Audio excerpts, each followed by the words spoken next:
Yani belə ambiyans yığılmır da. Efendim şampanya için çok teşekkür ederim. Video İsminizi koya bak. bağışlar Hiç mısınız? bilinmir ambiyans orada var yoksa yoktur. Bağışlamam. İnşallah bunlar söküləcək. Yeniləri yığılacaq. Ha bax, buradan orada diqqətlə baxanda köldə bilinmir. Yarda itir, yarda qalır. İnşallah tam ideal bir şəkildə ambiyans yığılacaq bu avtomobilimizə. Avtomobildə Toyota Prado. Ulduz tavanın amma yeri var. Amma bu avtomobili niyə söküb dağıdırsan öyle? Ambiyans yığıb var avtomobilimizə. Aha. Çox bərbad vəziyyətdə. O bir qapılarda da məlum məsələ, bəzi videolar çəkmişsiniz.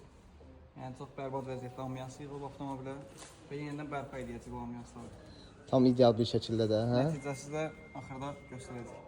Allah'ın köməkliyindir.